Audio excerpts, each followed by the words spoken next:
Pulsar. Pulsión. Pulsión de radio. Un programa donde la cultura late y el inconsciente nunca falta a la cita.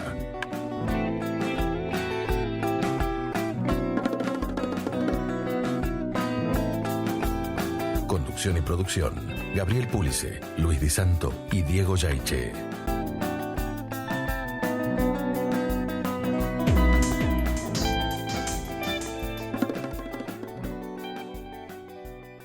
Bueno, estamos en el aire. Esto es Pulsión de Radio, cuarta temporada, episodio creo que 28. Y bueno, muy buenas noches, Diego Yaiche. Buenas noches, Gabriel Pulice. Buenas noches, Luis Di Santo. Buenas noches, queridos amigos. Bien. Buenas noches, nuestro invitado de hoy. Sí, qué gusto tenerte nuevamente en el programa. Estamos aquí con Sergio Zabalza. Muy buenas noches. Muy buenas noches, amigos. Una alegría estar aquí en Pulsión de Radio una vez más. Bueno, en una semana, una más, ¿no? Porque todas las semanas pasan muchas cosas, ¿no? Pero bueno, es una semana que está otra vez atravesada por temas que son en fin, de alto, por lo menos de alta afectación, entiendo, no solo para mí, sino para buena parte del pueblo argentino. No sé cómo están viviendo estas circunstancias. Bueno, algunos nos toca más directamente porque tenemos hijos que están en la Universidad de Buenos Aires, por ejemplo, ¿no? Sí. Bueno, hoy es el Día de la Salud Mental, ¿no? Sí. Si no me equivoco. Sí. Bueno, y nosotros, todos los que estamos aquí, de alguna manera tenemos que ver con eso. Pero yo estaba pensando que más allá de lo burdo y lo tosco del intento, hay todo un proceso en marcha de lo que todo gobierno, toda orientación política intenta hacer con mayor o menor suerte, que es una batalla cultural, ¿no? Y yo creo que las universidades públicas, por hablar de la que nosotros nos formamos, creo que es la Universidad de Buenos Aires, que es sumamente prestigiosa, creo que gran parte del ataque, más allá de lo que pasó en el Congreso el día de ayer, es desprestigiarla, que es su capital más fuerte, su prestigio. Su prestigio a aquellos que han pasado por ahí o aquellos que saben que es un faro o una promesa, ¿sí? La universidad.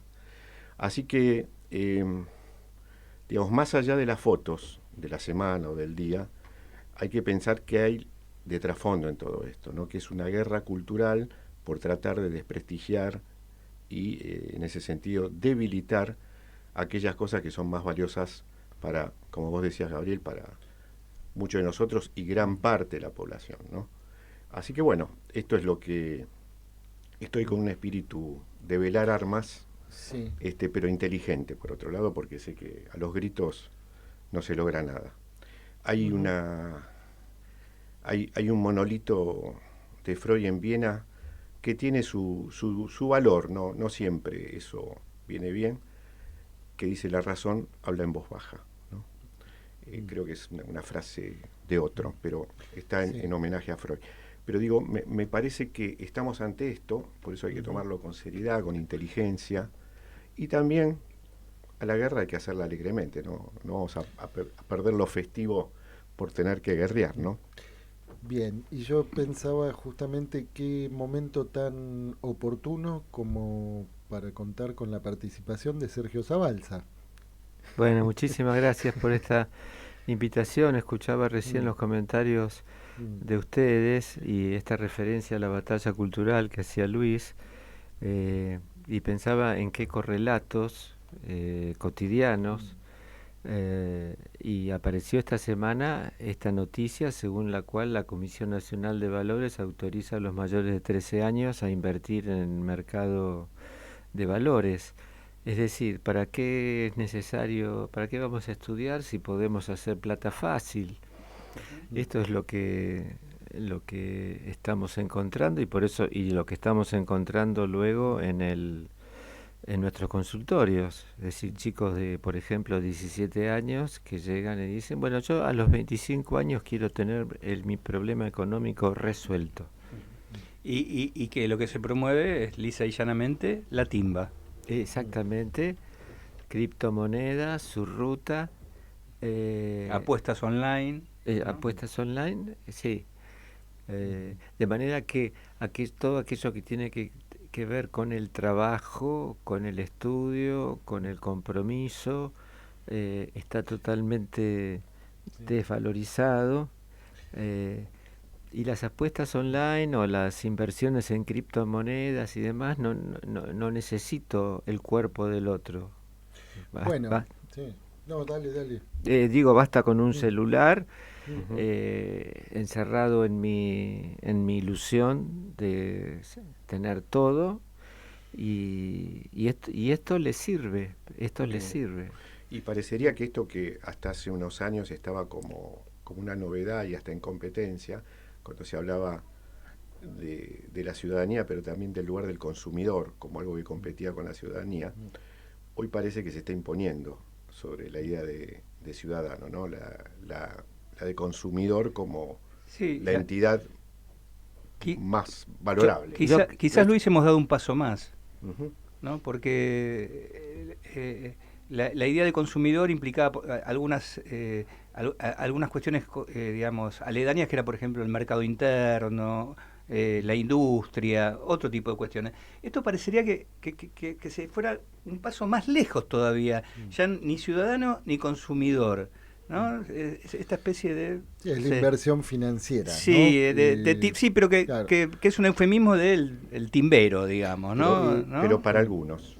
¿Eh? Para algunos. Claro, bueno, pero bueno, ahí aparece la famosa estafa piramidal, ¿no? Ujú. O sea, es la timba para todos, pero que en realidad es una estafa piramidal. Bueno, hablábamos en la previa con Hoy, Sergio. Que es también de- noticia de la semana. Sí, sí, ¿no? el San caso de Pedro. San Pedro, ¿no? Impresionante, sí. Hoy una paciente que es docente en una escuela primaria pública de Belgrano me decía que bueno, que uno de los casos de complejidad en el colegio era una chiquita que solamente iba un día de 5.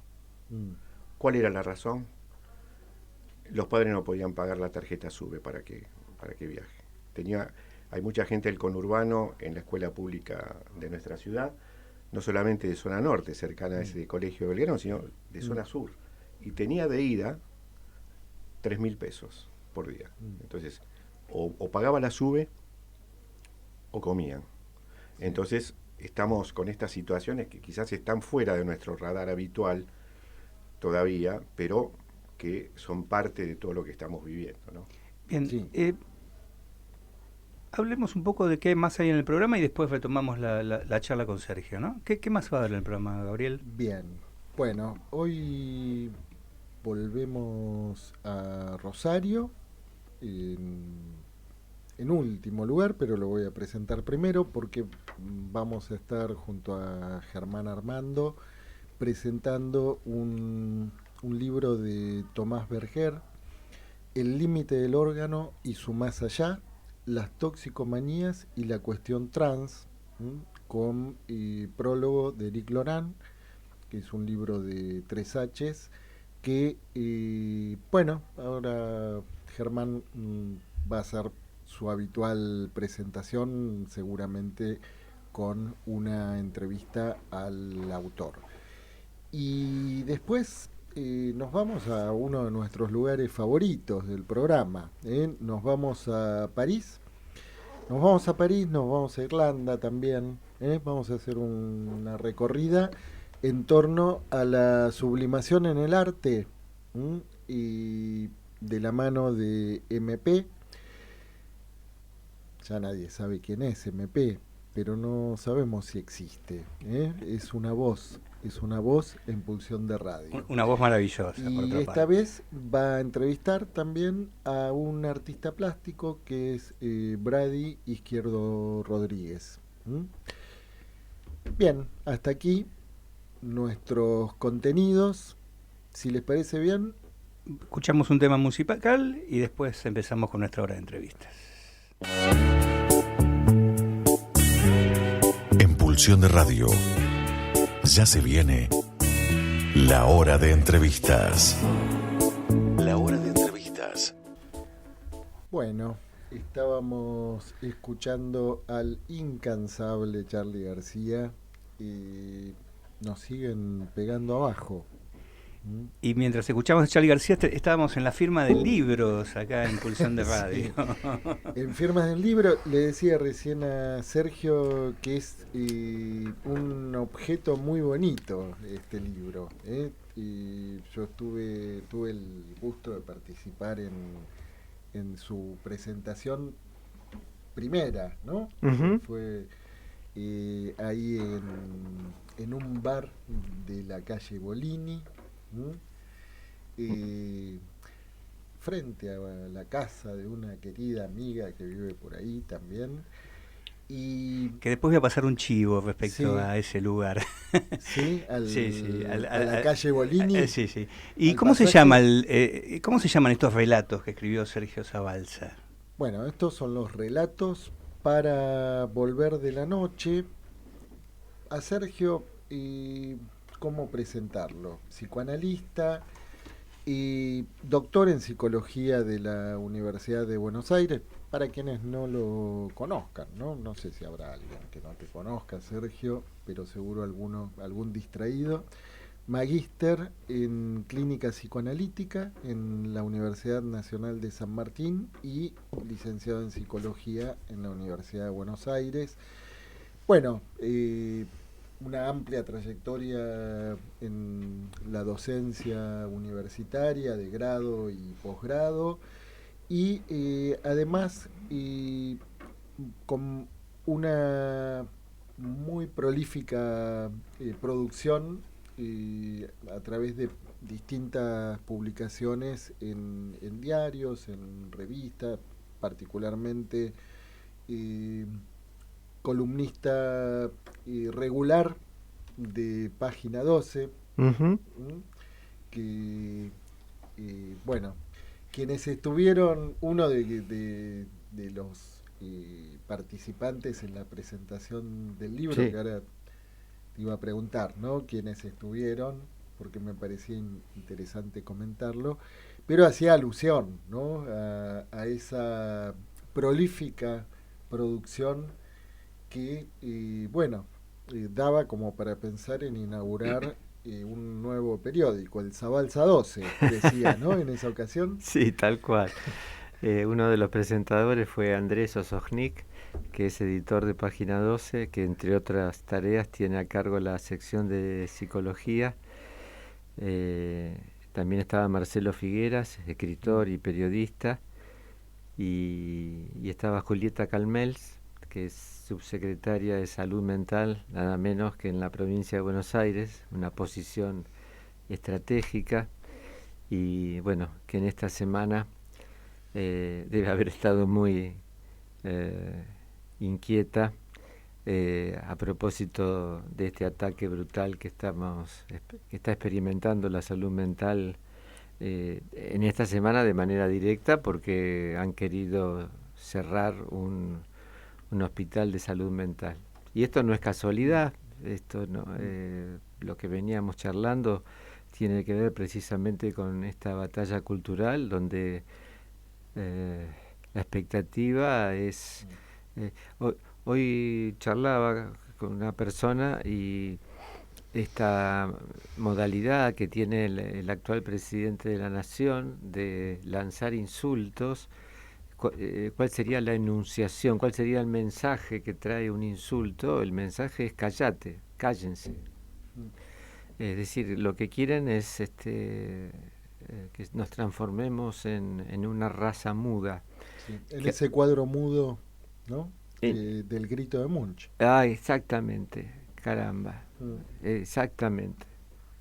Por ahí va, porque, bueno, hay infinitas maneras de interpretar ese cuadro, que está en el libro, precisamente un comentario sobre el cuadro. A mi modo de ver, ese personaje que que hace un grito mudo, está en ese tránsito donde está amenazado de quedar callado, o algo en él, encuentra algo en él como para poder gritar. Yo creo que la sociedad argentina está en ese momento. Vieron que la angustia tiene como dos caras, una angustia que es paralizante y otra que motoriza. Me parece que estamos allí, que tenemos la chance todavía de pasar de la angustia que paraliza a esa angustia que hace trabajar, juntarse, hablar, marchar y demás. Sí, a la angustia que tracciona. Sí. La angustia que, cuando decís tracciona, sí, que mueve. Ahí está, sí, exactamente. Sí. No quedar en una posición de desamparo, ¿no? Sino pues, efectivamente poder motorizarla. Y Sergio, ¿qué te llevó a escribir un libro de crónicas o a publicar un libro de crónicas? Se fue apareciendo así, de encontrarme escribiendo cosas que tenían que ver con mis vivencias personales. Y se produce este tránsito que por momentos es impactante, de que lo que vas contando de tu propia vida resuena en otros. En este texto armé este libro porque un artículo que publicaron en julio en página 12 decía: en mi país me siento solo, enmudecido, amenazado. Y esa frase nada más, me llegaron muchísimos mensajes: Sergio, esto es lo que me pasa a mí. Entonces, por eso tuve ganas de armar un libro, porque me parece que el punto clave es contar con palabras. Para esto que estamos viviendo, siempre, pero para esto que estamos viviendo, lo decisivo es poder contar con palabras. Estamos buscando una palabra. Es como si estamos buscando un grito. Bueno, se me ocurrió una suerte de neologismo, ¿no? Enmunchecidos, ¿no? Enmunchecido, caramba. Qué gana de robártelo. Rob, te lo regalo en este mismo acto. Qué bueno. ¿Y qué te parece que te brindaba el formato de crónica, ¿no? para expresar esto, ¿no? Digamos, porque decir, bueno, este momento tiene una particularidad, ¿no? Es necesario, digamos, plantearse estas cosas siempre, pero este momento tiene una particularidad. ¿Y el formato de crónica se adaptaba a este momento singularmente? Creo que sí, que es privilegiado la crónica porque tiene carne, porque tiene cuerpo. Entonces, a mí me encantan las citas, amo las citas. Pero si vos a la cita la contextualizás, le pones tu cuerpo, le pones tu dolor y demás, esa cita vibra y la hace vigente. Ahora, Sergio, esto que te dice Diego, ¿no? Con respecto al momento, a mí me parece que vos venís haciendo crónicas desde hace tiempo, ¿sí? O sea que hay algo que yo les decía a los chicos, y te dije recién, ¿no? Hay algo que me parece que es admirable, que es esa rapidez, algo que todavía no se terminó, ¿viste? De salir del horno de la cocina, y vos ya estás escribiendo con solvencia, con claridad, con opinión. Entonces, bueno, ahí hay un talento tuyo, ¿no? Un estilo también, pero vos venís haciendo esto desde hace tiempo, no solamente en este año o en el último año, ¿no? Viste que hay un dicho que dice la mano más rápida que la vista. Bueno, vos tenés rápida la vista, la mano y la cabeza también, entonces rápidamente aparecen esas crónicas. ¿Qué podés decir de eso, no? Porque evidentemente es algo natural y tuyo, pero ¿qué podés transmitir de esa facilidad que en general los psicoanalistas necesitan? Perspectiva, sí, procesar, consultar tiempo, libros. Decir, bueno, hay que ver según el caso, de alguna manera, pero bueno, ahí te tirás así de palomita y ta. Yo quiero agregar algo, así nos contestás a los dos juntos, ¿no? Porque ahí lo que se puede percibir es que vos no le quitas el cuerpo, ¿no? Están escritas esas crónicas con alma y vida, ¿no? Y yo creo, lo pensaba como también, ¿no? Pensaba, este tipo tiene un don, ¿no? Que es el de poder jugarte, arriesgarte, ¿no? Porque cada pronunciamiento público de esa naturaleza significa correr un riesgo, ¿no? Que vos no evitás, ¿no? Pero con una particularidad que es que yo vengo siguiendo las lecturas de las publicaciones, particularmente en página 12, y es realmente muy difícil evitar el deslizarse para el lugar del opinólogo, ¿no? Del tipo que opine de cualquier cosa, ¿no? Opina es muy difícil evitar el deslizarse para ese lado, ¿no? Terminar diciendo trivialidades, cosas de ocasión. Y en ese sentido, a mí por lo menos me parecía, tenía interés en destacarlo hoy, ¿no? Bueno, eso agregó a lo que te preguntaba Luis. Sí, ¿no? creo que, bueno, esta cuestión de la escritura es resultado de mi análisis. Y por eso en esa presentación del libro Andrés comentaba que en una charla yo le había dicho la escritura es mi síntoma, y entonces qué mejor que trabajar la angustia a través del síntoma. En este caso es la escritura. Me parece que esto que traes vos, Gabriel, respecto de cierto compromiso, de no caer en trivialidades y demás, es que cuando algo te toca el goce, no es joda, no te puedes hacer el boludo, para decirlo como se comenta en el barrio. Ponés lo que te está vibrando. Y además, ¿por qué no comentarlo también? Uno perteneció a una generación diezmada. Hubo amigos que ya no están, y entonces son maneras de recuperar todo eso. De honrarlos también. De honrarlo, ¿no? qué linda palabra. Sí, va por ahí. Me parece que esto de lo que traía Luis, esta instantaneidad, por decirlo, así lo dice Andrés Osojnik, me mencionaba la instantaneidad, que es muy propio del periodismo. Es una manera de, viste que primero se escribe y después se piensa. Primero se escribe y después se piensa. El pensar primero te inhibe.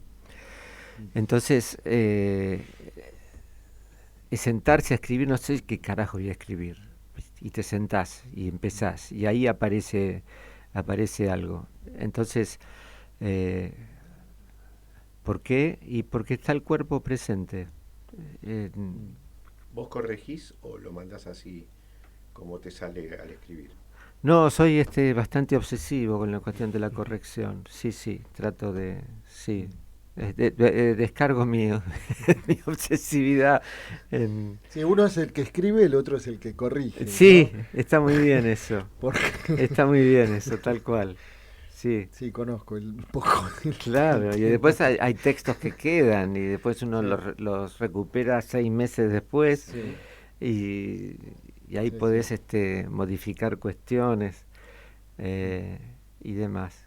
Y una novedad a propósito de la pregunta sobre la crónica fue poder incluir a mi familia, sobre todo a mi hijo que está viviendo en México, y poder hablar de él con otro nombre, un poco desfigurado para que no quede tan expuesto, pero todo lo que pasa cuando tenés un pibe afuera. Recién Diego comentaba lo que es tener un hijo en la universidad. Bueno, tener un hijo afuera porque este país no le da chance de poder desarrollarse, te revuelve todo. Me parece que esto también tiene que ver con la cuestión de hacer crónicas tamizadas por el psicoanálisis, pero lo que me está moviendo es por qué este tipo está afuera, por qué está en otro país. Bueno, Sí, ¿por qué los pibes se tienen que ir? Sí, ¿Por qué los pibes se tienen que ir? Sin querer espolear el libro, vos comentabas que de alguna manera esto que estás diciendo abre el libro, ¿no? Exactamente, sí, porque el primer artículo, como bien me trae Diego, hace mención a un episodio donde llevo a mi mujer a Ezeiza. Claudia iba a visitar a nuestro hijo. Tiro el auto ahí porque nos quedaba poquito tiempo. Chau, chau, mi amor. Listo, y cuando vuelvo no encuentro el auto. 11 de la noche, muerto de frío, noche cerrada, 1 hora, quizás fue más de 1 hora de estar dando vueltas, una cosa rarísima, hasta que en un momento dado digo, esta angustia que tengo no tiene que ver con no encontrar el auto, que además nadie me lo iba a robar porque es un auto que ya lleva como 15 años de antigüedad. ¿Cómo es posible? Y acá decir, bueno, me estoy haciendo el boludo, la angustia que tengo no tiene que ver con el autito, tiene que ver con lo que me está pasando en mi país y porque tengo un pibe afuera y porque estoy en el aeropuerto de Ezeiza y porque México es un país donde se recibió a exiliados. Y cuando pienso eso, cuando me doy cuenta de eso, el auto estaba ahí. El auto estaba ahí, a 2 metros. Pasé 15 veces delante del auto. Entonces, esto es el inconsciente. Sí, sí. De pronto tomar nota, tener registro del nivel de afectación, ¿no? Sí, hacerse cargo, que es hacerse, bueno, o sea, el duelo, hacerte cargo de lo que perdiste, del momento que estás atrás. Yo creo que algo de esto está empezando a suceder, quizás soy optimista, pero con este ataque a la salud mental, a la educación pública, estos pibes que se están despertando, los jubilados que no tienen nada para perder, pero y muestran todo ese valor para enfrentar a la policía, quizás algo de esto está empezando a aparecer. Bueno, yo les propongo, si les parece, vamos a escuchar un tema musical y a la vuelta me gustaría retomar algunos de estos relatos y particularmente el enmonchizamiento, ¿no? El enmonchizamiento. Ah, bueno. ¿No? Sí, en el grito. Bueno, vamos a una pausa musical. Bueno, mejor no hablar de ciertas cosas. Escuchábamos recién a Sumo y antes a Charly García. Nos siguen pegando abajo. No sé quién eligió estos temas, pero bueno, podemos retomarlos ahora. Bueno, hoy parece que se trataría mejor hablar de ciertas cosas. Mejor hablar de ciertas cosas. Sí. Para volver de la noche, ¿no? Ajá. ¿Qué noche es esa? ¿Perdón? ¿Qué noche es esa de la que hay que volver? Una palabra que me parece que sirve es perplejidad, porque este presidente que tenemos lo que produce con su estilo brutal, soez, violento, grosero, que rompe todas las reglas de la convivencia política, es la perplejidad. Y para nosotros no es cualquier palabra, sabemos que es el momento de detenimiento del trabajo psíquico, es el momento previo al desencadenamiento psicótico, y creo que estamos en un momento de perplejidad que se agrava porque todavía no aparecen opciones por dónde ir. Ahora, ¿no te parece, Sergio, que hay una cantidad, no podría mensurarla, ¿no? Pero una cantidad enorme de gente que para salir de la noche tiene que entender que está en la noche, que está entrando en la noche? Porque, digamos, esto que vos llamás la hipocresía a través de lo procaz, que es el lenguaje del presidente que tenemos ahora, algunos lo estiman como una anulación de la hipocresía de los políticos, ¿no? Que dice sin ningún tipo de filtro ni cortapisa lo que hay que decir. Y a mí me parece que hay una cantidad enorme de gente que para salir de la noche tiene que percibir que está entrando en esa noche, que eso me parece todavía... Sí, está sumergida. No sucede, claro. no sucede, ¿no? Que sucede en una parte, pero que en una gran parte todavía no sucede. Como que hay esto que la gente se pregunta, ¿y cómo es que se aguanta esto, no? Como que hay una gran cantidad de gente que piensa que si esto no sale bien, nada va a salir bien, ¿no? A pesar de este sufrimiento, de este escarnio, de estas crueldades, ¿no? Es como que cuando hablamos entre los que pensamos más o menos parecido, estamos de acuerdo, pero cuando encontrás en el artículo de perfil que vos diste, había unas opiniones después, ¿no? No sé si vos las llegaste a leer. Y eran 6 o 8 opiniones, de las cuales 2 estaban a favor de lo que vos decías y 6 en contra, haciendo referencia al gobierno anterior, ¿no? A cosas del gobierno. Entonces digo, bueno, esto, ¿no? Que está pasando también en nuestra sociedad, ¿no? Sí, ahora, yo no quería que se pierda la presentación del libro, ¿eh? Así que vamos a ver si lo podemos ir entramando también, ¿no? Bueno, algo de esto que traía Luis es lo que está en la crónica del primer artículo, es decir, un sujeto que se hace el boludo respecto de la noche que está viviendo. No encuentro el auto, ese es el problema. Y me voy haciendo el boludo respecto de que estoy en peligro como ciudadano, que estoy solo, que estoy amenazado, que estoy enmudecido. Y que no eran las 11 de la noche, era otra noche, ¿no? Y que era otra noche y que era un invierno más frío que el invierno. Con lo cual, sí, efectivamente, no me quiero dar cuenta de qué tipo de noche estamos hablando. Acuerdo totalmente, y este fue el intento de poder transmitir algo de esto. Es solamente cuando te das cuenta de lo que perdiste, te das cuenta de la situación peligrosa en la que estás, donde ahí podés hacer algo. Podría ser, disculpa, no solo relatos para volver de la noche, sino relatos para el volver de la noche, ¿no? No solo relatos para volver de la noche, sí, sino relatos para el volver de la noche. Ah, bueno. Claro. Y hay ¿no te parece que hay una novedad en esto que está sucediendo, en cuanto que también hay una sentencia de ignorantes, ¿no? En el sentido, digo desde el oficialismo del gobierno, cuando dicen no la ven, quiere decir, no entienden, no son capaces de entender qué es lo que está sucediendo para bien, ¿no? Es como una novedad eso, llamarlo al otro ignorante. Por lo menos a mí me suena como nuevo dentro de las discusiones que se vienen dando en el campo político, en el campo de la adversidad, de los que piensan diferente. Es muy oportuno tu comentario. Hay uno de los artículos que hace referencia a la pasión por la ignorancia. Para Lacan es la mayor pasión del ser hablante. Y efectivamente el artículo narra cuando mi sobrina desde España me comenta, dicen que va a ganar Milei por 30 puntos. Dice que están en pedo, decirle al que te dijo eso y a las 2 horas chau.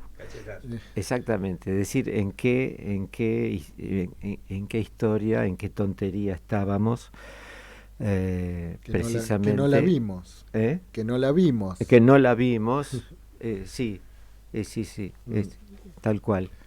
Creo que es la cuestión de la pasión por la ignorancia ilustra de manera acabada esto que vos traés.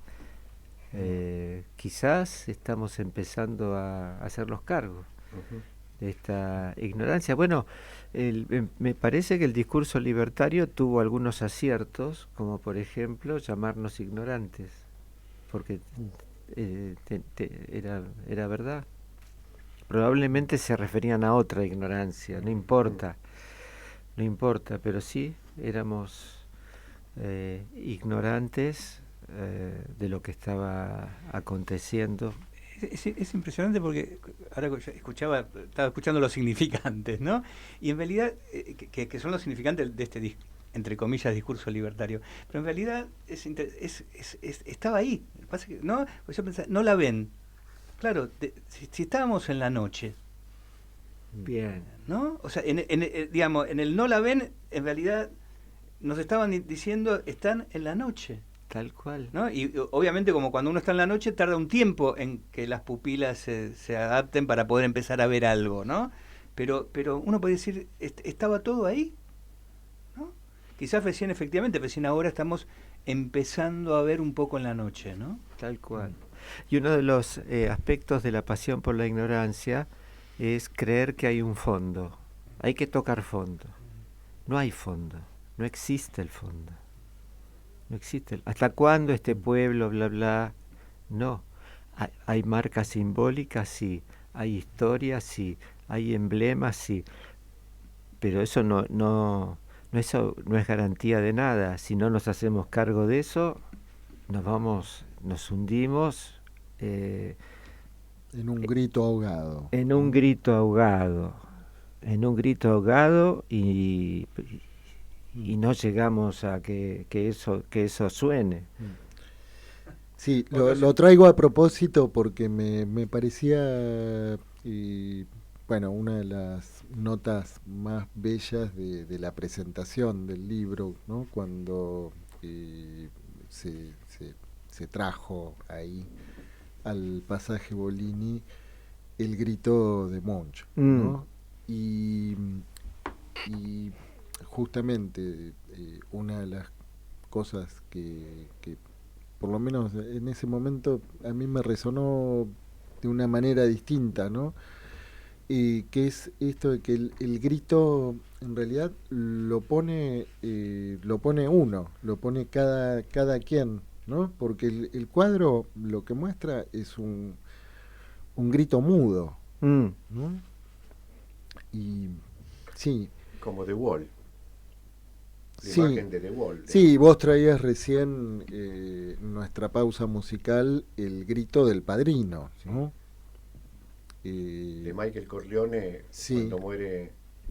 cuando matan a la hija al final de la ópera, sí. en El Padrino 3. Sí, que es ese grito que no logra salir, ¿no? No, abre la boca como gritando, pero no sale sonido. Y al final sí. Sí. Pensaba que recién cuando dijiste no hay fondo me llegó, ¿no? Porque me parece que ahí estás marcando algo que es sumamente importante, ¿no? Y esto que decís, que vos lo ligás a la pasión de la ignorancia, ¿no? Porque tiene... es impresionante, hablando vemos cómo están... Ahí son 5, 6, 10 significantes que se van dando vuelta, ¿no? Porque estaba el famoso la luz al final del túnel, ¿no? Hablando de la oscuridad, sí, no la ven, exacto. ¿no? Pero que también es una variante del fondo, el fondo del túnel. Totalmente. ¿No? O sea, que estos mismos significantes pueden ir a diestra y siniestra, ¿no? O sea, tanto es desde este discurso como también del discurso, bueno, cuando vamos a tocar fondo y ahí vamos a renacer, digamos, va a explotar todo, ¿no? La gente va a salir, ¿no? Pero en realidad este planteo que haces vos, digamos, de no hay fondo, efectivamente cambia absolutamente las coordenadas de la cuestión, ¿no? Sí, sí, esto es Freud. A ver. Esto es Freud, porque Freud plantea pulsión de muerte, pulsión de vida. Bien, pero ahí sí, en todo caso, hay una batalla y no hay ninguna garantía de quién gana eso. Nosotros no estamos en el terreno del instinto, el instinto de supervivencia. No existe eso.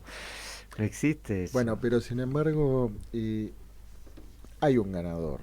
El que siempre gana es el fondo. ¿Qué tal? Bueno, pero ahí aparece... Qué afilado que estás hoy, claro, Gabriel. pero Está es tremendo, interesante, pero ahí mismo, ¿no? Ahí aparece esto de... Como que no hay fondo. Claro, pero es interesante porque ahí aparece como una cuestión de renegación por el lado de lo más siniestro. O sea, frente a este no hay fondo, aparece hay fondo, ¿no? De la manera, digamos, más siniestra posible, sí. ¿no? Pero me parece que este planteo que haces vos digamos, que creo es un planteo político, digamos, ¿no? Y también implica una dimensión del acto distinta, ¿no? Quisiera leer algo de tu libro y hacerte una pregunta a propósito. Título 1. Atacar la universidad para naturalizar lo aberrante. Título 1. Título 2. Cuando la educación habla para desnaturalizar lo aberrante. Otro ejemplo y después voy a la pregunta. ¿Por qué hoy voy a la marcha? Título 1. Título 2. Esto no es un golpe. Estos son sus golpes. Entonces, ¿por qué le cambiaste el título a tus artículos para este libro? O sea, el mismo artículo, pero le cambiaste el título y pones acá, por cambio los títulos. ¿Por qué? Porque es otra enunciación, otra articulación. El libro tiene 3 momentos, que es el lapsus, esta situación en el aeropuerto de Ezeiza,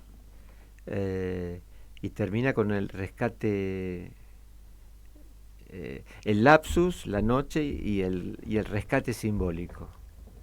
Es decir, allí donde alguien dice, se hace responsable y va a las marcas. En este caso, esas marcas simbólicas que dona padre, madre o quien sea que haya ocupado esa función. En nuestro caso, como comunidad hablante, la historia, los emblemas, los símbolos, la educación pública es un emblema en nuestra nación. Entonces, ¿también son otros textos? ¿Perdón? ¿También son otros textos de los publicados en el diario, los que están en el libro? Quiero decir, son esos textos, pero también son otros textos por esto que vos venís diciendo. Creo que sí, que son otros textos, exactamente. Sí, porque están enlazados de una manera y ya dicen más de lo que dicen en su publicación original. O sea, como que la publicación original son fotos y este es un storyboard, una narrativa, digamos. Ajá. ¿Sí? Excelente, sí, okay. Tal cual. Va por ahí. Sí, sí. Yo estoy entretenido en la sesión fotográfica, así que mientras tanto sigue la entrevista Luis Di Santo, porque veo de Diego también ahí. No, porque digamos está esto que es una característica tuya, evidentemente reconocida por muchos, que es la inmediatez. Pero acá entonces opera otra cosa. Exactamente, sí. Acá hay una cuestión narrativa, hay como una pausa,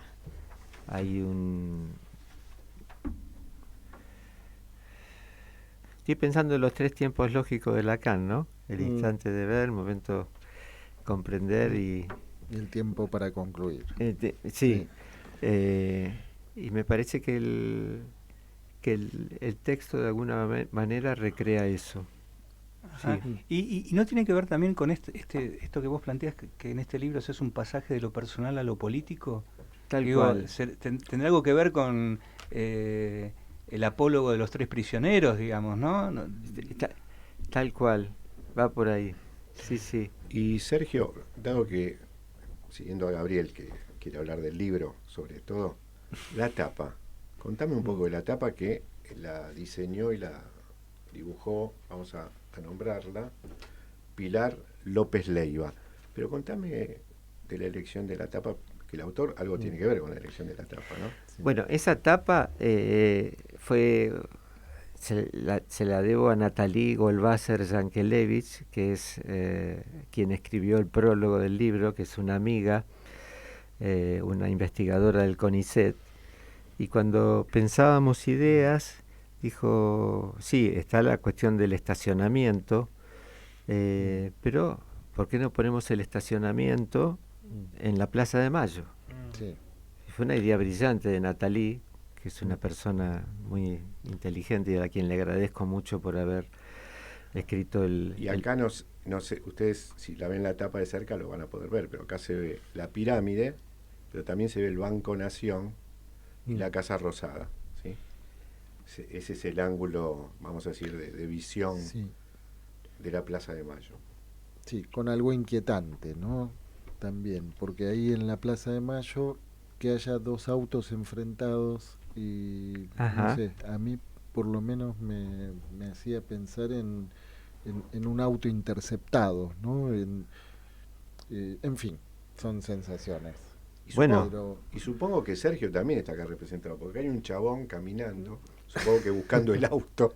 Totalmente. Ese sos vos, Está buscando. esa pequeña figura. buscando el auto. Sí. Sí, Ok. ¿qué ibas a decir, Sergio? Que Disculpa. los autos estacionados en la Plaza Mm. de Mayo, a mí me da la sensación de que nosotros somos los estacionados, los paralizados. Mm. Es decir, la Plaza de Mayo tiene un valor simbólico enorme. Sin eso no existimos los argentinos, y sobre todo después de ese acontecimiento que son las Madres de Plaza de Mayo. Que haya autos estacionados allí, enfrentados, como vos decís, es una imagen, a mí me impactaba, realmente. A mí se me ocurría cuando hay un terreno baldío y ponen un estacionamiento, una playa de estacionamiento, ¿no? O sea, de que cuando hay algo que se quedó destruido y en ese lugar, ¿qué ponemos? Bueno, no construimos nada, metemos una playa de estacionamiento, ¿no? Digamos, que quizás es un poco la sensación que tenemos hoy en día, ¿no? Bueno, ¿cuándo vamos a volver a pasar a poder construir alguna cosa, ¿no?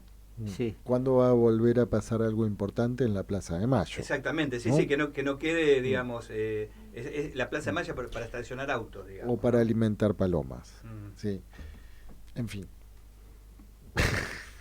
Nada menos. Sí, de acá nos vamos a la plaza. Sí, sí, sí. Entonces. Sí. ¿Qué efectos Sí. que tiene? Mira, digamos, estaba pensando en la conversación que tenemos, qué efectos que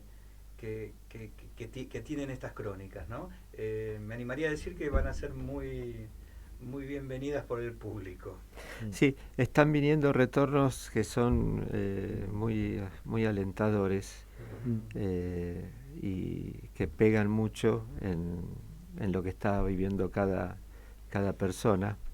Así que sí, ahí hay un grito mudo que cada uno le pone ese sonido. Hay también un texto relativo a amigos de la adolescencia que se han olvidado de lo que vivieron en la dictadura y que ahora que es muy doloroso, por lo menos para nuestra generación, encontrarnos con amigos que queremos, pero Que no sabemos cómo seguir queriéndolos. pero qué bueno, no sabemos cómo seguir queriendo. Caramba, estos qué frases. Ajá, Qué bueno. Y a la inversa, justo antes te quería preguntar, ¿no? Hace poco escuché ahí algún reportaje que le hicieron a Jorge Asís, que es de esto que uno nunca sabe si es el mismo que hace 30 años, pero él contaba que él cuando saca Flores robadas en los jardines de Quilmes, no sé si fue la dictadura, creo que salió en dictadura el libro, él se lo En la digamos, época Isabelita, por ahí. no, en la época de la dictadura, sale ¿sí? ese libro, porque sí. ya había desaparecido Haroldo Conti, Mm. ¿no? Y él se lo dedica a Haroldo Conti, ¿no? Que él consideraba su amigo, ¿no? ¿Vos a qué amigo le dedicarías este libro? Uf. Bueno, se lo puedo dedicar al francés, porque ahí hay un cuento dedicado a Roberto Alacid, que fue compañero mío del colegio, que durante la colimba lo pasó muy mal.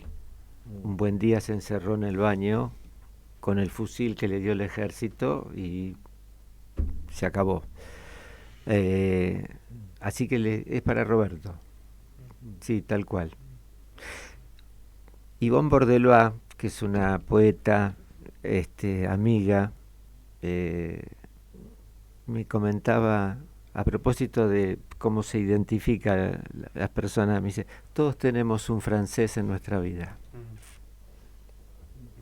Sí, si somos argentinos y tenemos cierta edad, todos tenemos un francés en nuestra vida. Sí, tal cual. Creo que, bueno, Roberto era una persona extremadamente sensible, brillante. Creo que los que estábamos cerca de él nunca llegamos a estar a la altura, y debe haber sufrido en su paso por lo que era la colimba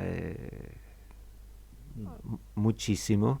Se encargaron de quitarle ese espacio por donde él podía mirar más allá, y bien, no lo soportó. Así que te agradezco por... Bueno, pero podríamos decir que para volver de la noche no se vuelve por los laberintos del olvido, ¿no? No, Borges era el que solo una cosa no existe, es el olvido, ¿no? Exactamente. No existe. Pero bueno, hay que hacerse cargo de eso, porque en la medida en que somos negadores... Último minuto de la entrevista. Lo que quieras decir, vamos a contarle al público que el libro este salió por la editorial Letra Viva, ¿no? Así que ya pueden ir corriendo ahí a Coronel Díaz a buscarlo antes que se agote. Y bueno, Sergio, ¿cómo querés cerrar la entrevista? Bueno, primero con muchísima gratitud. Ha sido muy interesante. Muchas frases, qué bueno. Se las voy a robar todas.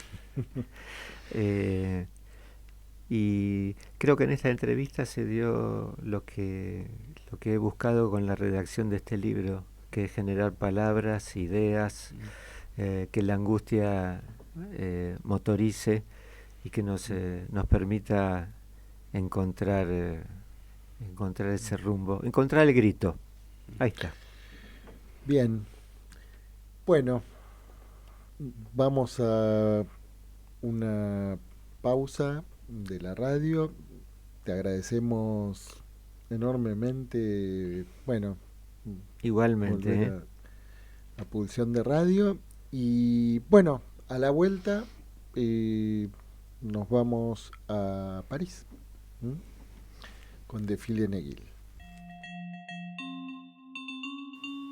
De fil en aiguille, c'est le cœur qui devient de plus en plus petit, comme s'il savait bien que l'amour n'arrivera jamais, car l'amour, mon amour, ne veut pas nous aimer.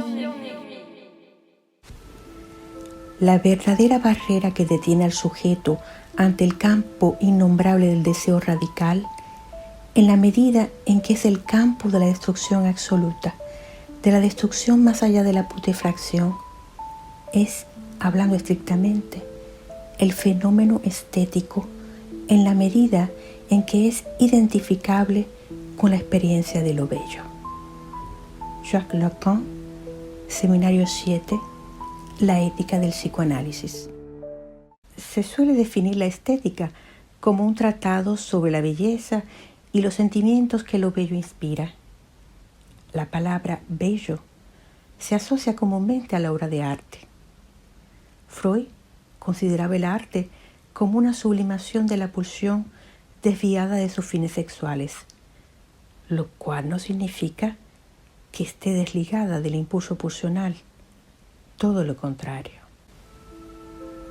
No era la noche paridora de astros.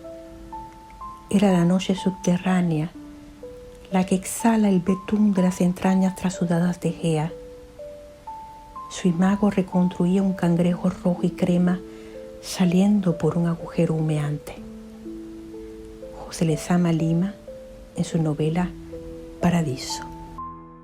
Un agujero, un vacío íntimo y extraño.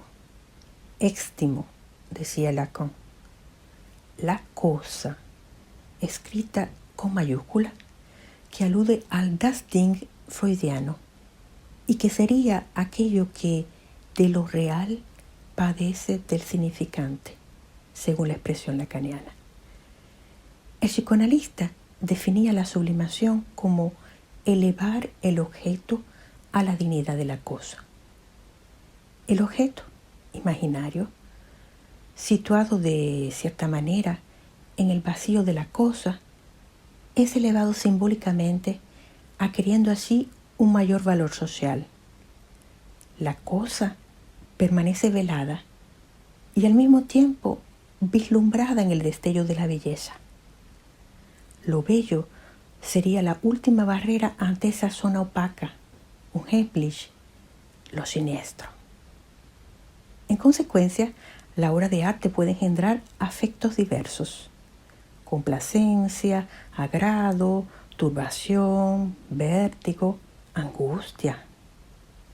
Porque la emoción estética es siempre una sutil manera de angustia, escribía Jorge Mañás en 1948. Y en relación a la música, afirmaba el escritor y ensayista: cada frase melódica, cada nota contribuye a esa misteriosa suspensión en una especie de angustia de que el milagro puede romperse y en un tierno agradecimiento a la sabiduría musical que supo impedirlo. De forma análoga, una pintura puede producir un deleite de la vista, un deponer la mirada, como apuntaba Lacan, no sin que se insinúe ese desasosiego que lo bello también puede originar. ¿Lograr a la bella domesticar a la bestia? Pantera, el grupo norteamericano de rock, cantaba ya por los años 90 Shedding Skin, mudando la piel, podría traducirse. Este es también el título de la exposición que entre el 21 de junio y el 16 de julio de 2024 presentó Brady, así firma sus obras el artista visual Brady Izquierdo Rodríguez, en Town Hall Theatre Gallery en la ciudad de Galway, en Irlanda. En un artículo dedicado a su obra, Andrés Isaac Santana, crítico de arte, ensayista y comisario de exposiciones, se expresa en estos términos: el suministro de un goce estético al cuerpo de sus prefiguraciones deja bastante claro ese momento de superación del principio anecdótico en beneficio de lo propiamente artístico. Buenos días, Brady. ¿Cómo pudieran resonar estas palabras en tu creación artística? A ver, lo primero que puedo decirte es que saber que una obra creada por mí tuvo la capacidad de generar un comentario como ese es ya de por sí interesante para mí, y en especial cuando el comentario está dirigido a una línea de creación que está asociada a la pintura. La serie esa a la que se refiere el crítico de arte Andrés Isaac Santana se titula Mudando la piel, y es una serie desde donde yo, utilizando la abstracción figurativa, juego con los procesos personales en los cuales me encuentro inmerso. Es importante destacar en este caso que mi obra se mueve en diferentes líneas de trabajo. Vengo de una formación asociada a la caricatura, a la ilustración, y también siento un interés marcado por la pintura. Lo interesante en mi caso es que me gusta moverme constantemente de un estilo a otro, porque siento que en ocasiones el propio proceso creativo me invita a hacer este desplazamiento. Al moverme constantemente, considero que voy desarrollando habilidades en cada una de las líneas de trabajo que realizo, que de un modo u otro tributan en el proceso creativo de cada línea. Si cuando pinto descubro elementos, soluciones que después puedo aplicar, por ejemplo, a la caricatura. Cuando estoy trabajando en la caricatura, hay soluciones también creativas que también me sirven y puedo utilizar en la ilustración o en el grabado. Depende del estilo que utilice. Y creo que la pregunta que me hace es que cómo pudieran resonar estas palabras en mi creación está asociada al hecho de que el crítico Andrés conoce un poco el proceder y el origen de mis procesos creativos, y entonces quizás él se siente identificado con este nuevo proceso de búsqueda dentro de la pintura. La pintura para mí es uno de los procesos más honestos que hay y a la vez uno de los procesos más complejos, porque en mi caso personal, cuando la abordo, todo surge de un caos, todo surge de una búsqueda que uno no sabe que está buscando, y en el proceso de la creación es que empiezan a aparecer como destellos, empiezan a aparecer como pequeñas marcas, ¿no? Y estas marcas son las que me van condicionando a seguir avanzando en el proceso de la creación de la obra. Muchas veces es un proceso de sufrimiento, muchas veces es un proceso de caos total, de desmotivación, pero es interesante en ocasiones cuando sientes ese tipo de afectación en el proceso, inmediatamente después aparece como un destello. Y bueno, esta serie a la que Andrés dirigió las palabras que me planteas en tu pregunta, quizás recoge un poco de eso, quizás muestra una parte más fresca de mi obra, quizás muestra una línea visual diferente que ha motivado también su comentario. Soy también de los que piensa que no trabajo directamente pensando en el comentario del otro. Al final el receptor, cuando ve la obra, que creo que puede ser este punto como de cierre del proceso, el proceso de creación de la obra en sí, y después hay un momento en que el receptor, a la hora de exhibirse, tiene su opinión, tiene su propia interacción con la pieza y genera un último comentario, que es su comentario, que a veces está muy distante a lo que realmente me motivó a elaborar la pieza, y que creo que ahí quizás está también lo atractivo de la pintura. Y bueno, por ahí quizás pudiera estar la respuesta. No sé si mis palabras responden tu pregunta, pero bueno, pienso que puede ir por ahí. ¿Y cómo? Muchas gracias, Brady Izquierdo Rodríguez. Entre lo abstracto y lo abstracto figurativo, en esta exposición pictórica aparecen obras que evocan pedazos de piel, materia de órganos, y articulados con ellas, una serie de cabezas sugieren historias individuales o piezas de teatro. El verso malo, el que asoma su cabeza y se la separan del cuerpo, le llama Lima. Cabezas dibujadas a tinta por Charles de Bon, primer pintor de la corte de Luis XIV, forman la serie Las expresiones de las pasiones del alma. Estos rostros sirvieron de inspiración a la coreógrafa portuguesa Tânia Carvalho para su espectáculo Mysterious Heart, presentado entre el 25 y el 28 de septiembre de 2024 en la sala Sarah Bernard del Théâtre de la Ville de París. Durante 55 minutos, 11 bailarines del grupo alemán Tanzmain devienen cuerpos, cabezas, rostros, manos, uñas y, cito el texto de presentación, como en un sueño, los reflejos de lo inconsciente se transforman en imágenes distorsionadas, donde la belleza emerge de la extrañeza. El objeto de arte en la época del fin de lo bello es un artículo de Marilyn Bruce publicado en 2009. La psicoanalista sostiene que los objetos del arte contemporáneo han franqueado la barrera de lo bello. Lo bello, que tradicionalmente se refería a la buena forma, que no es otra que la del cuerpo propio, y al idear de una especie de dominación. Sin embargo, el artista contemporáneo parece habérselas directamente con su objeto pulsional. El objeto de arte puede llegar a ser incluso el propio cuerpo del artista o su subjetividad, y se confunde con los objetos comunes en conglomerados metonímicos aleatorios donde la metáfora parece más bien ausente. Marilyn Bruce llega a afirmar que el objeto de arte contemporáneo es un objeto real, fuera de sentido. Las obras se vuelven efímeras, salen al exterior de los museos y parecieran provocar cierta satisfacción irónica.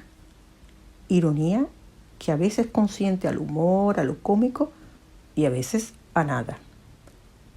A estas reflexiones de Marilyn Bruce sobre el arte contemporáneo pudiera añadirse quizás el desencarnado arte digital de nuestros días o la muy encarnada en el organismo, no en el cuerpo, neuroestética. Algunos de sus más ilustres teóricos consideran que el afecto estético de la obra de arte está determinado por una relación entre el córtex prefrontal y el sistema límbico. Lo contemporáneo es lo inactual. Es una declaración de Roland Barthes en el Colegio de Francia, retomada y desarrollada por Giorgio Agamben en una conferencia en Venecia en 2006. Lo contemporáneo estaría entonces desfasado con respecto a los modos y modas de una época. Ya decía Freud y subrayaba Lacan que el artista siempre toma delantera, ¿no? Y si ese perfume de escándalo y de disrupción de las obras de arte se estuviese volviendo cotidiano, ¿el arte contemporáneo se habrá puesto de moda? Ah, que tú escapes en el instante en el que ya habías alcanzado tu definición mejor. Lezama Lima. La poetisa Esperanza Ortega, comentando la obra de Lezama Lima, se niega a considerarlo un autor hermético y declara: la poesía de Lezama Lima te deja prendido, como cuando vas corriendo y una rama te atrapa, tira de ti y a la vez te prende, te hace arder, o hace arder, mejor que al lector, a propio lenguaje, ¿no? Y entonces, en ese sentido, se comprende. El lenguaje y el cuerpo arden. ¿Cómo está implicado el cuerpo en la creación artística? En relación a la obra literaria de James Joyce, Lacan inventa el término S mayúscula punto, K mayúscula punto, B, E, A, U minúscula todo, que se pronuncia beau. El vocablo resulta equívoco y Lacan juega con ello. Un escabeau en francés es un pequeño taburete, un alzapié, una escalerilla de mano. Así el término se ha traducido en español como escabel. En escabeau tenemos por una parte el término beau, que significa bello, y S.K. Ahí está la cosa con mayúscula, el enigma, el punto opaco intrínseco a lo bello. En la sublimación escabeau ya no se trataría tanto de elevar un objeto a la dignidad de la cosa, en tanto especie de trascendencia esférica, recóndita y cerrada, sino más bien de inventarse un pequeño escabel, un singular tratamiento de lo real que agita el cuerpo. Lacan, apoyado en su topología nodal, desarrolla una lógica de saco y cuerdas. El psicoanalista Éric Laurent comenta: la verdadera consistencia del cuerpo no es, por cierto, la del saco, sino la de la cuerda. Eso supone que el sujeto no funde su identificación, su asiento en el mundo a partir de su inflado, de su envoltura corporal, del narcisismo de la imagen, sino que logra arreglársela en la constitución sistemática de circuitos pulsionales, de la deriva pulsional. Joyce, a partir de sus síntomas, es decir, del enredo de su cuerpo con las palabras, se había inventado una escritura considerada una obra de arte. A propósito de su obra Mudando la piel y de su creación artística en general, Brady dejaba escuchar en la entrevista los significantes caos, destello, marcas, líneas. Y hace unos años, este mismo artista concluía otra entrevista con estas palabras: en esta profesión se sufre mucho, pero también se goza. Soy de los que piensa que trazar líneas tiene un poder sanador. No soy un poeta, sino un poema, y que se escribe a pesar de parecer sujeto. Jacques Lacan, 1976.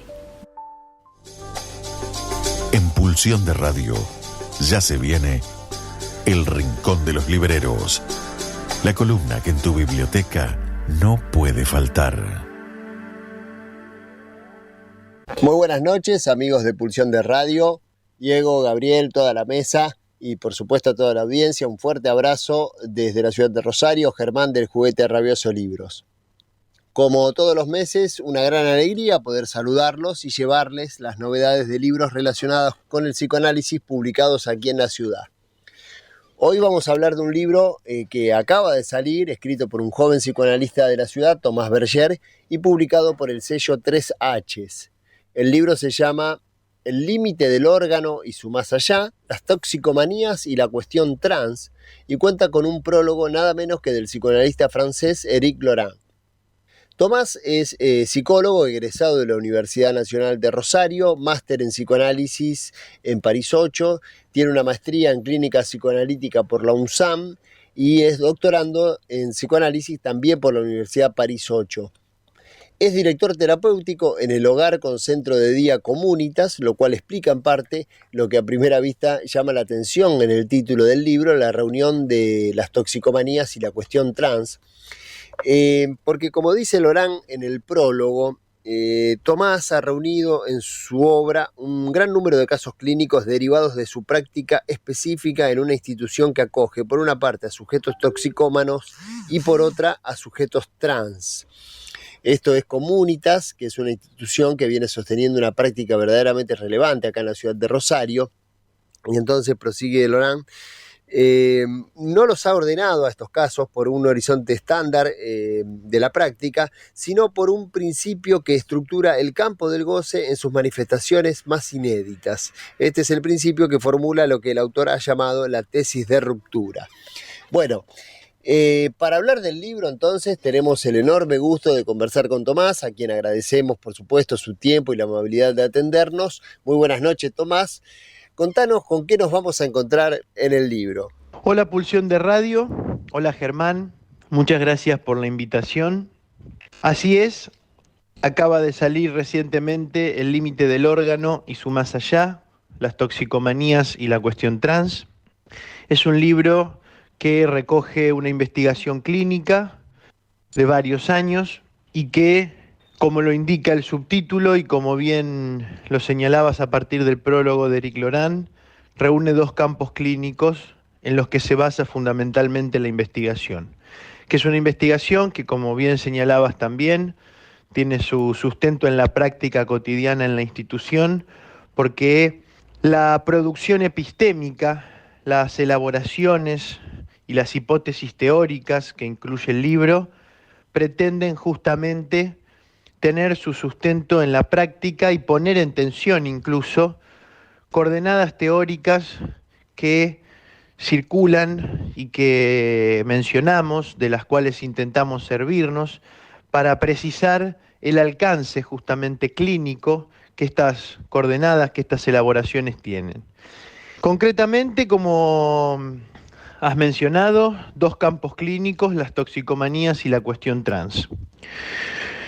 ¿A qué se debe esta reunión? Se podrán preguntar los lectores.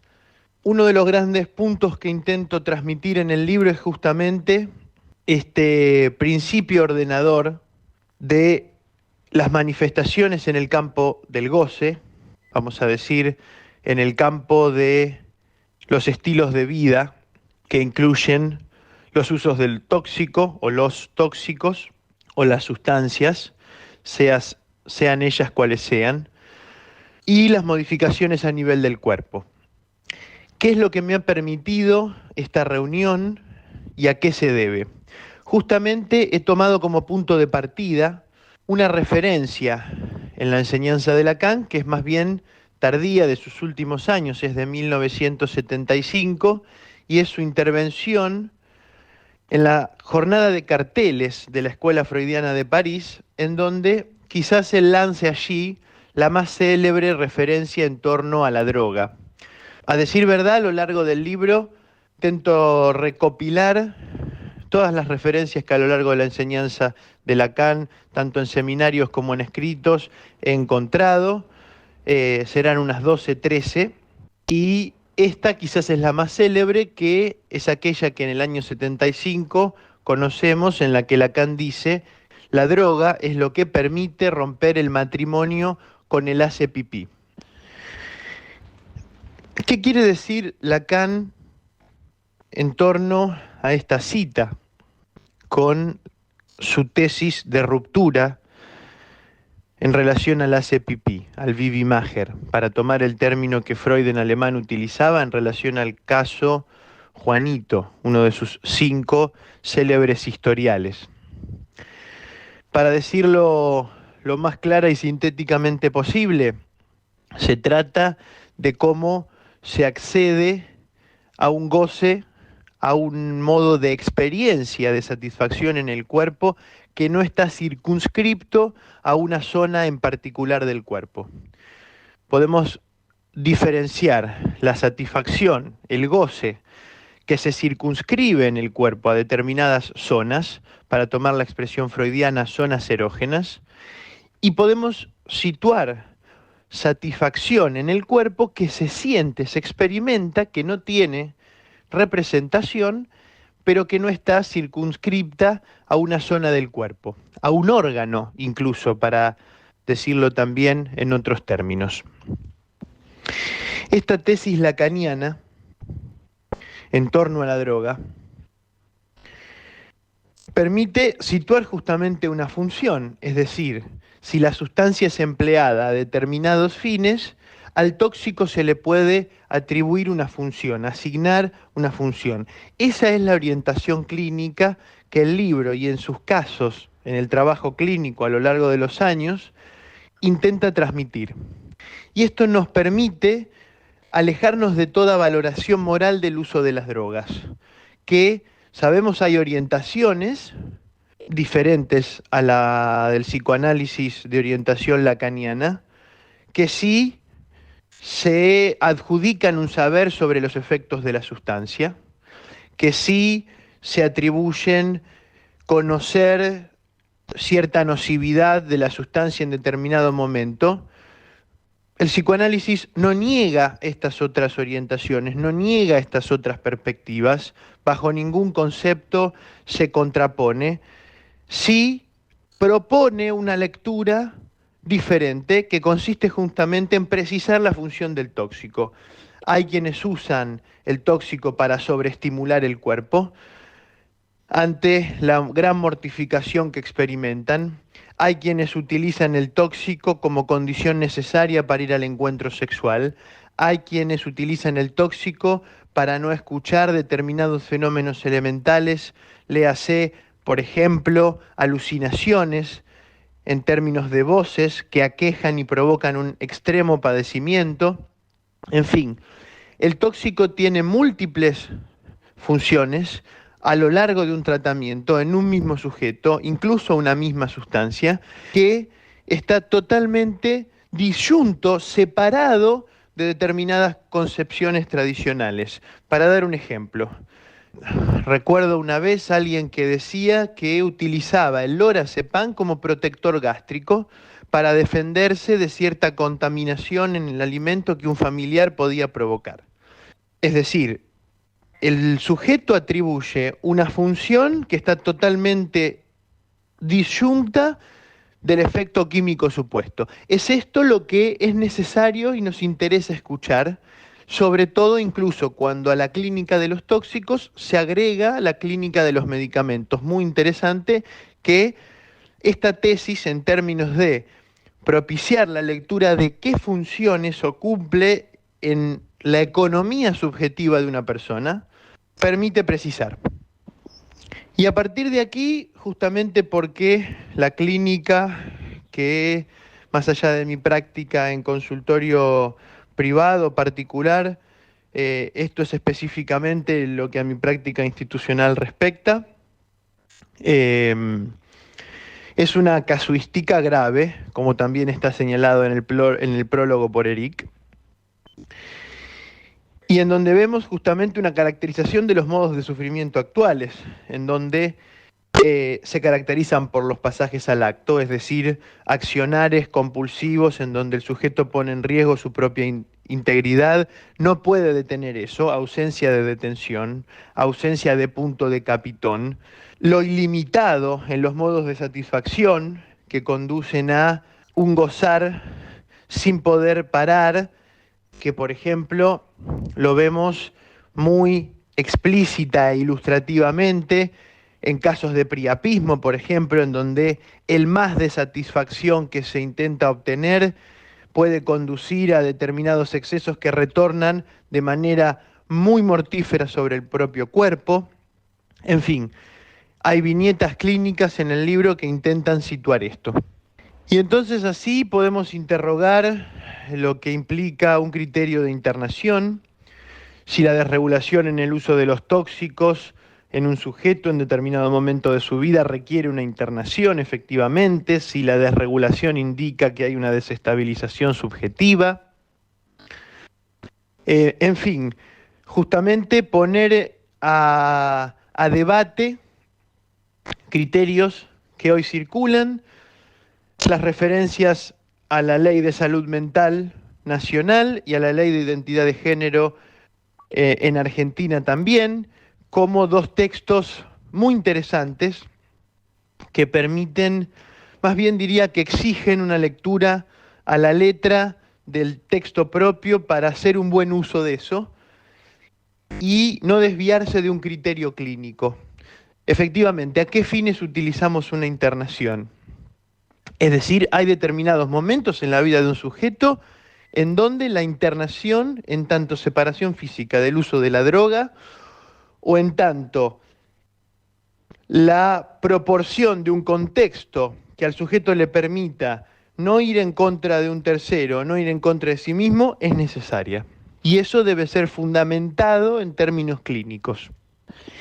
Y a su vez, para continuar con el segundo campo clínico, la tesis de ruptura, la ruptura con el pequeño pipí, en tanto da lugar a esta división del modo de presentación del goce, goce localizado, circunscripto a zonas erógenas, a determinadas zonas del cuerpo, y el goce deslocalizado, no necesariamente circunscripto a zonas erógenas, a determinados sitios y orificios puntuales del cuerpo.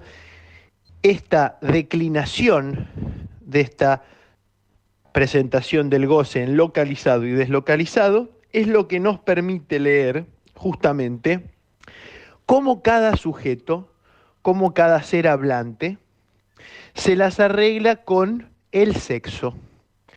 Y allí querría decir que efectivamente para la orientación lacaniana, para Lacan explícitamente, ya que es alguien que desde la década del 50 se ha adentrado en esta clínica que respecta a cómo cada quien se las arregla para, es la expresión que yo utilizo en mi libro, vestir el sexo.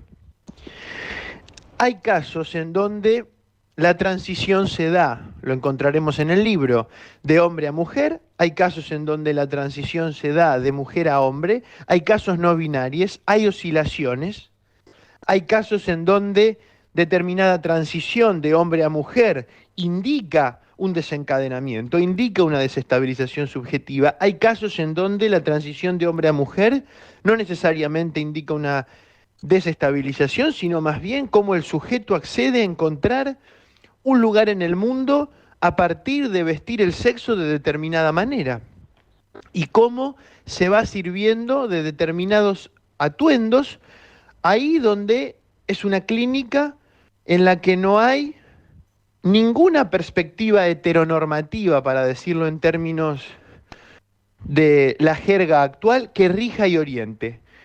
La tesis de ruptura lacaniana, la tesis en donde podemos declinar un goce localizado y un goce deslocalizado, es un goce sin color, es un goce que no supone hombre, que no supone mujer, es un goce que simplemente tiene modos de presentación.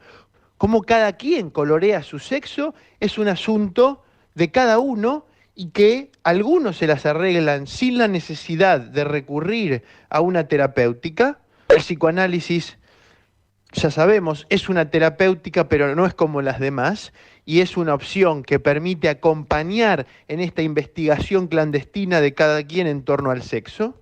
Y en este punto hay quienes pueden encontrar en sus recorridos, en el marco de un tratamiento, este acompañamiento que implica la vestimenta que cada uno puede dar a su propio sexo, para acotar determinadas experiencias, determinada fenomenología en el cuerpo, que realmente indica un gran padecimiento. Excelente, Tomás. Bueno, por el libro y por esto que nos comentás, percibimos un itinerario de formación muy intenso en lo académico y en el día a día del trabajo en instituciones. Por otras conversaciones que hemos tenido, sé que tuviste ocasión de transitar una formación en París en los llamados CPCT, Centros Psicoanalíticos de Consultas y Tratamientos, una iniciativa de la orientación lacaniana que es realmente interesante. ¿Querés contarnos un poco sobre esa experiencia? Bueno, mi experiencia en el CPCT en París, a decir verdad, a lo largo de estos años me he tomado el trabajo poco a poco, año tras año. Ya hace más de 15 años que llevo adelante estos intercambios, de conocer las prácticas institucionales en distintos lugares de la Argentina, en Brasil. He conocido lo que sucede en Río de Janeiro, los dispositivos institucionales en Río de Janeiro, en Sao Paulo, en Belo Horizonte fundamentalmente, en Ginebra, en Bruselas, en Italia y efectivamente en Francia, porque creo que el futuro de las instituciones, el futuro del psicoanálisis está en las instituciones. Efectivamente, esto así lo ha dicho hace un tiempo atrás Jacques Alain Miller, y para mí ha sido una brújula decisiva en mi trabajo, como digo, además de mi consultorio privado, en los dispositivos institucionales. Por eso el libro intenta justamente ser una formulación teórica de la experiencia práctica. Hay un sustento práctico que necesariamente debe acompañar y la clínica debe demostrarse en términos lógicos, debe ser expuesta y hacia esos fines es la transmisión. Bueno, este ha sido uno de los puntos en donde la experiencia en el CPCT ha sido decisiva para mí. Es decir, hay una formalización necesaria de la experiencia. Arranquemos al psicoanálisis de toda habladuría y pasemos a esta formalización. Y la experiencia del CPCT me ha invitado a precisar cada vez más esto, ser exigente en el buen sentido en este punto, y también al ser una práctica, vamos a decir, CPCT, Centro Psicoanalítico de Consulta y Tratamiento, para quienes no lo conocen, ha sido una iniciativa que la Escuela de la Causa Freudiana a inicios del siglo XXI lanzó en París, de tratamientos de atención gratuitos con una duración limitada de 16 sesiones. Es un dispositivo eminentemente de formación clínica en donde cada intervención en cada sesión es puesto a supervisión y a debate en el marco del equipo. Y realmente, en ese sentido, ha sido extremadamente interesante, muy riguroso y exigente, en donde cada movimiento que hacemos, cada cosa que decimos, tiene una lógica, debe tenerla, tiene su fundamento clínico y teórico, y tiene una dirección, es decir, se propone un efecto.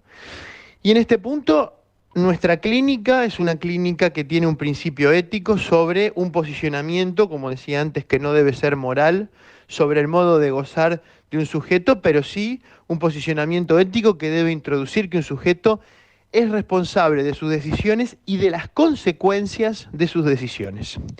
Bueno, agradezco mucho a Pulsión de Radio la invitación, ha sido un gusto para mí, y agradezco especialmente a Germán, quien ha tenido muy presente esta reciente publicación. Un abrazo grande para todos. Excelente, Tomás. Y al contrario, los agradecidos somos nosotros por tu tiempo, por tu predisposición, por compartirnos todas estas experiencias. Te agradecemos mucho, te felicitamos por el libro, le recordamos a la audiencia, es El límite del órgano y su más allá, las toxicomanías y la cuestión trans. El autor, Tomás Berger, el prólogo de Eric Lorán, lo editó 3H y esto está distribuido en librerías de todo el país. Bueno, y cerramos así el comentario. Los saludo desde acá, desde Rosario, Germán del Juguete Rabioso, a toda la gente de Pulsión de Radio, Diego, Gabriel, la mesa y por supuesto a toda la audiencia. Un abrazo muy grande.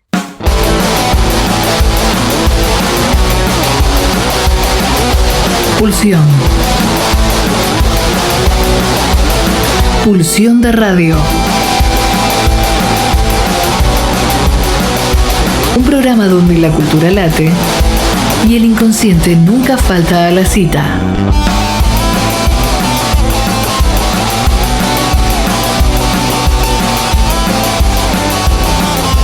Nos volvemos a encontrar el próximo jueves de 22 a 24 aquí, en la RZ.